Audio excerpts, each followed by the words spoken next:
UP TET 2026 का paper देते समय अगर ओएमआर में आपकी थोड़ी बहुत भी गलती हो गई है तो यह गलती आपको बहुत भारी पड़ने वाली है। अच्छा, ओएमआर गलती से संबंधित हम लोगों ने पहले 3 वीडियो बना चुके हैं। उसमें सारी बातें हम लोगों ने बताया है कि अगर आपसे गलती हुआ है रोल नंबर भरते समय, बुकलेट नंबर भरते समय या फिर जो सेंटर कोड था वह भरते समय और जो सेकंड लैंग्वेज भरना था उसमें, या फिर आपका जो 6 से 8 वाला पेपर था उसमें सोशल साइंस और आपका भरना था गणित विज्ञान, तो उसमें जो गलतियां हुआ है या फिर कभी कभी डबल गोला हो गया है, कोई गोला छूट गया है, तो इसमें क्या करना है क्या नहीं करना है, किस गलती से क्या हो सकता है, ये सारी चीजें हम लोगों ने पिछले 3 वीडियो में चर्चा कर चुके हैं। तो इसमें कुछ आगे की चर्चा करेंगे जो आयोग ने आपको स्पष्टीकरण दिया है। तो चलिए वीडियो लेक्चर को स्टार्ट करते हैं। और हाँ, एक चीज और जानते रहिए, यहाँ पर बहुत सारे ऐसे अध्यापक भी हैं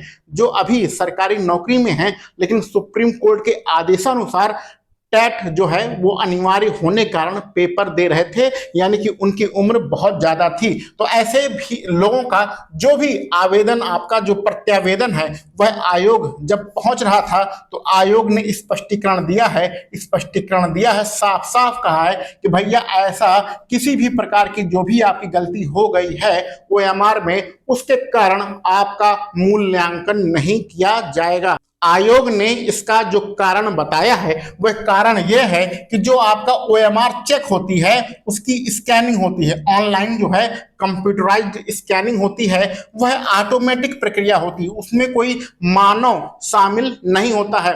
अगर आपने ओएमआर में कोई गलती किया है, जैसे कि रोल नंबर भरते समय आपने 2 गोला काला कर दिया है, तो 2 गोला काला होने के कारण वो कंप्यूटराइज्ड प्रक्रिया है, उसमें ऊपर नीचे दोनों गोले उसे काले मिलेंगे, तो जो कंप्यूटर होगा, स्कैनिंग होगा, वह कंफ्यूज हो जाएगा और आपकी जो ओएमआर को रिजेक्ट करके बाहर निकाल देगा। जैसा नोट गिनते समय बैंक में जो नोट गिनी जाती है उसमें जो नकली नोट होती है या कुछ फर्जी होती है तो जो मशीन होती है उसको बाहर कर देती है, सेम वही प्रक्रिया यहाँ पर होगी कि स्कैनिंग करते समय कंप्यूटर जिस ओएमआर को नहीं पढ़ पाएगा, नहीं समझ पाएगा, और नहीं पढ़ पाएगा, नहीं समझ पाएगा, क्यों नहीं हो पाएगा, इसका कारण आप सभी लोग जानते हैं कि आपने गलती किया है, कोई गोला भरना था वहां छूट गया है, 2 गोले भर गए हैं, अब कंप्यूटर कंफ्यूज है किसको हम सही माने किसको गलत माने, तो ऐसी सारी कंडीशन में वो सारी जो ओएमआर है वह रिजेक्ट हो जाएगी। तो यह ऑटोमेटिक प्रक्रिया होती है, इसमें हम किसी मानव हस्तक्षेप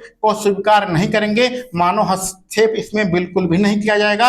अगर मानव हस्तक्षेप होगा तो परीक्षा की जो शुचिता है वह प्रभावित होगी, यानी कहने का मतलब आपका गोला छूट गया, मान लेते हैं उदाहरण के लिए, मान लेते हैं गोला आपका रोल नंबर वाला 1 गोला छूट गया है, तो अब कॉपी कैसे चेक होगी? कॉपी या तो आपकी बाहर निकाल के कॉपी उसको मैनुअल चेक किया है कि पहले प्रश्न का बी सही है, दूसरे का सी सही है, तीसरे का डी सही है, ऐसा मैनुअल चेक हो, यानी कोई इंसान बैठकर आपकी कॉपी चेक करे। या फिर क्या करना होगा कि उसमें आपका कोई इंसान जाए और पहले गोला भरे, क्योंकि बिना गोले के जब कॉपी आपका स्कैनिंग में जाएगी तो बार बार रिजेक्ट हो जाएगी। तो कोई इंसान पहले आपका सही गोला भरे, सही गोला भरने के बाद फिर उसकी स्कैनिंग करे, अब उसकी स्कैनिंग हो जाएगी और आपको नंबर मिल जाएगा। तो लेकिन ये सब करने के लिए वहां पर मानव हस्तक्षेप करना ही पड़ेगा। तो अगर मानव हस्तक्षेप आएगा तो बहुत सारी दिक्कतें हो सकती हैं, बहुत सारी प्रॉब्लम हो जाएंगी, बहुत सारी दिक्कतें हो जाएंगी।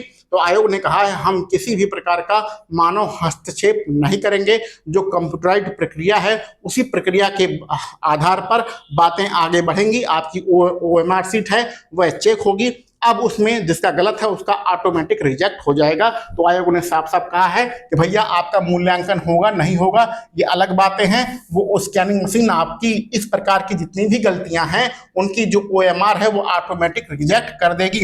आप लोग टीजीटी पेपर में जानते ही हैं, कल की ही खबर है कि टीजीटी वाले पेपर में जहां पर सिर्फ 3 लाख बच्चे थे, जहां पर सिर्फ 3 लाख बच्चे थे, वहां पर लगभग 14,000 जो ओएमआर है वह निरस्त हुई हैं। और आपके यूपी टेट के पेपर में 17 लाख बच्चे हैं, 17 लाख बच्चों में यकीन मान के चलिए कि 50,000 ऐसे निकल के आएंगे जिनकी ओएमआर जो है रिजेक्ट होगी, 100% रिजेक्ट होगी।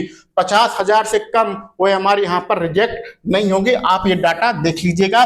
यहाँ पर प्रत्यावेदन देने का, प्रार्थना पत्र देने का, ईमेल करने का कोई भी फायदा नहीं निकल निकला है। अब आपके पास रास्ते खुले हुए हैं, आप क्या करना है क्या नहीं करना है वो सभी चीजें आप अपना सोच विचार करके निर्णय ले सकते हैं। हम स्वयं गवर्नमेंट जॉब में हैं, इसलिए हम आपकी किसी भी प्रकार की कोई मदद नहीं कर सकते हैं। बहुत सारे लोग कोर्ट जाने की बातें कर रहे हैं, तो ठीक है, आप कोर्ट जाने के लिए स्वतंत्र हैं। अगर आपको लगता है कि आपके साथ अन्याय हो रहा है तो आप कोर्ट जा सकते हैं।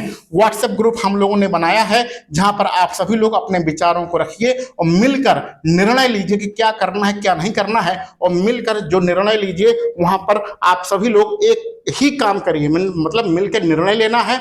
सभी लोग एक ही निर्णय लीजिए और जो करना है वही काम करिए। इस व्हाट्सएप ग्रुप का जो लिंक है वह डिस्क्रिप्शन बॉक्स में दिया गया है, और ये व्हाट्सएप नंबर है, इस पर भी आप मैसेज करके ग्रुप में ऐड हो सकते हैं। लेकिन जो लिंक आपका डिस्क्रिप्शन बॉक्स में दिया गया है व्हाट्सएप ग्रुप का, उसी से आप ग्रुप में ऐड होइए, अपना विचार रखिए, और विचार रखने के बाद अपना संगठन बना के जो भी करना है वह करिएगा। तो कुल मिला के आयोग ने स्पष्ट कर दिया है कि अगर ओएमआर में आपका कुछ भी गलत है तो आपको दिक्कत होने वाली है, और किस गलती से क्या प्रभाव पड़ेगा इसके लिए आप मेरा पहला वीडियो, दूसरा वीडियो, तीसरा वीडियो यूट्यूब चैनल पर जाके देख लीजिएगा।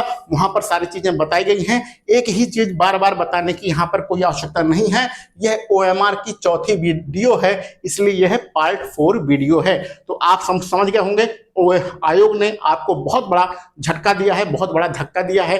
किसी भी प्रकार की ओएमआर जो गलती है उससे आपको बहुत बड़ा नुकसान हो सकता है। ठीक है, तो चलिए मिलते हैं हम लोग अगले वीडियो लेक्चर में। आप सभी लोगों को वीडियो देखने के लिए बहुत बहुत धन्यवाद।